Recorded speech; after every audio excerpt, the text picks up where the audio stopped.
Assalamualaikum guys, welcome back. Aku follow kisah seorang isteri ni yang mana aku yakin bukan aku seorang je sebenarnya yang follow, tapi sebaliknya beribu, berpuluh ribu, beratus ribu lagi netizen lain yang turut ikut follow juga kisah ni. Sebab apa aku yakin? Sebabnya bila kata kita tengok posting dari wanita ni memang dapat perkongsian yang maha hebat, memang banyak gila yang share sampai berpuluh ribu. Termasuk juga ada portal-portal media yang pick up cerita ni. Yang tak follow tak apa, biar aku bagi pencerahan sikit. Kisahnya ada seorang wanita ni yang bekerja sebagai nurse dekat KL dapat info, dapat call ataupun dapat makluman dari kampung dia mengatakan yang suami dia kemalangan. Ini kisah lebih kurang dalam 5-6 tahun lepas yang mana kalau kata korang tengok lah condition suami kepada wanita ni mesti korang sendiri pun rasa macam Allahu Akbar, Astaghfirullahalazim, macam mana boleh jadi macam ni, ya Allah ya Tuhanku, ya Allah panjangkanlah umur dia ya Allah. Dan kalau kata hidup tu akan membuatkan dia merana, ya Allah ya Tuhanku permudahkanlah urusan dia untuk berjumpa denganmu ya Allah.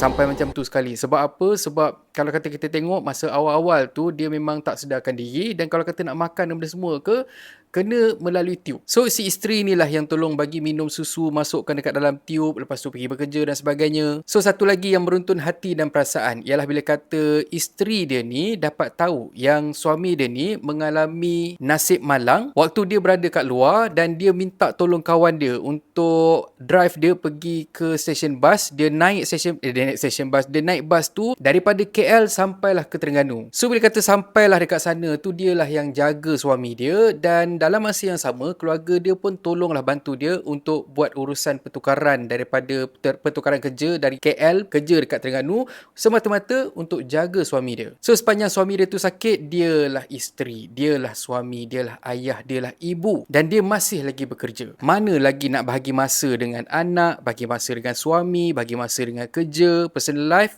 Wallahualam. Alhamdulillah, tahun demi tahun dari terlantar dekat katil bolehlah duduk dekat kerusi roda, dan kemudian alhamdulillah bolehlah bertongkat, berjalan sambil menggunakan tongkat, dan alhamdulillah lagi Allah bagi rezeki sampaikan si suami ni sihat walafiat. Tiba-tiba kita dikejutkan pula dengan update dari si isteri, katanya si suami ni dah pun berkahwin dengan wanita pilihan dia.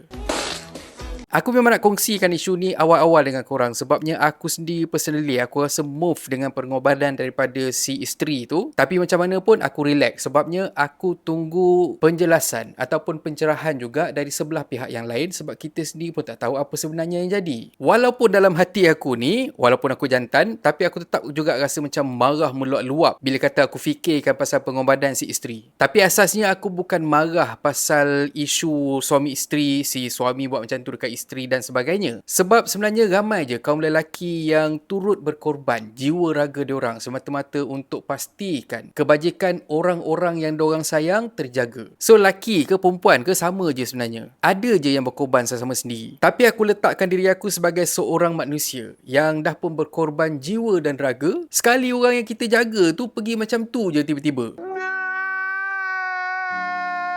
Cuma lagi sekali, itu cuma perasaan aku saja, sebab kita tak tahu apa yang terjadi. Kita tak tahu, mungkin perpisahan tu merupakan satu pengorbanan dari si suami untuk pastikan yang si isteri ni dapat kebahagiaan yang dia cari-cari. Wallahualam, kita tak tahu. Cumanya yang penting paling baru wanita ni ada update media sosial dia yang mana dia minta netizen supaya berhenti mengecam bekas suami dia. Yes, bekas suami, sebabnya diorang dah berpisah secara baik pada bulan 7, dan ini statement dari wanita tersebut. Assalamualaikum semua.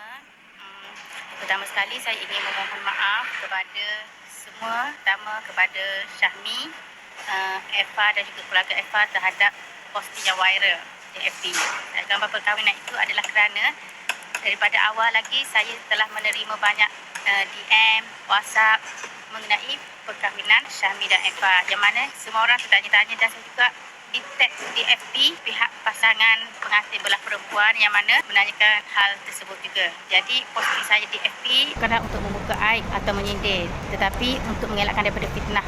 Saya juga telah mengetahui berkenaan perkahwinan sejak bulan 7, dan kami sama-sama bersetuju untuk berpisah secara baik. Sehingga ke hari ini tiada pergaduhan yang berlaku. Sepanjang perkahwinan juga Syahmi menjalankan tanggungjawab dengan baik terhadap saya dan juga anak. Sehingga sekarang juga tetap memberikan nafkah untuk saya dan juga anak. Saya mohon agar sahabat-sahabat hentikan segala kecaman dan izinkan kami meneruskan kehidupan masing-masing. Last sekali, saya ingin memohon kepada semua untuk stop stalker FB ataupun TikTok Syahmi dan juga Eva, atau sehingga ke hari ini masih ramai yang memberi kata-kata yang tidak enak didengar lah. Okay, so asasnya aku nak pick up yang dekat belakang lah, yang mana ya, aku pun bersimpati juga sebenarnya dengan sang isteri ataupun ialah wanita ni kan. Tapi dalam masa yang sama, aku tak setuju juga kalau kata kita pergi ke social media mana-mana orang yang terlibat, sebagai contoh sang suami ke sang isteri baru, lepas tu kita menghamburkan kata-kata yang tak sedap didengar, kita maki dan sebagainya. Kita bukan Tuhan. Kita tak tahu apa pengakhiran kita, kita tak tahu apa yang menunggu kita, apa dugaan dan juga apa cabaran yang akan menunggu kita dekat depan kita.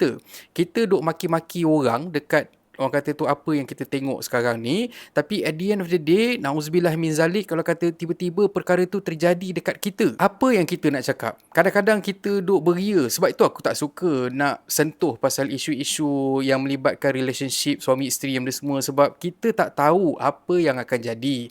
Kalaulah kata contoh macam sekarang ni, aku duk maki yang laki tu kan, dia punya husband kan, kau punya isteri punyalah jaga kau beria-ria, sekali tiba-tiba kau kahwin lain, kau ni memang tak ada hati dan perasaan ke? Contoh, na'uzubillah min zalik, contoh sekali tiba-tiba aku pula terkenal dengan seorang awet cun, tiba-tiba aku pula yang terbuat benda yang sama, na'uzubillah min zalik, aku tak nak.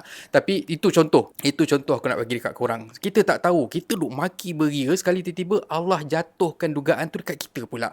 So be good to people. Apa yang jadi depan kita ni, apa yang Allah bukakan kita untuk nampak, untuk kita tahu dan sebagainya, ialah untuk kita belajar dan untuk kita elak daripada kita buat kesilapan yang sama. Bukanlah bermaksud kita ni perlu menghukum orang lain. Dan untuk aku, secara overall, ini bukan satu kesalahan daripada akak ni bila kata dia berkongsi luahan dia dekat media sosial personal milik dia sendiri, dan dia sendiri pun tak sangka yang apa yang diluahkan tu dapat perhatian satu Malaysia. Tapi sebaliknya, aku terharu dengan akak ni. Walaupun posting dia yang dia berkongsi gambar suami dia berkahwin dengan wanita lain tu, aku tak nampak ada apa-apa niat jahat di sebalik posting tu dan juga ayat-ayat dia, tapi dia tetap juga merendah diri dan juga minta maaf. Dia nasib baiklah anak saya kecil-kecil lagi. Kalau tidak, saya boleh pinangkan anak-anak saya untuk akak.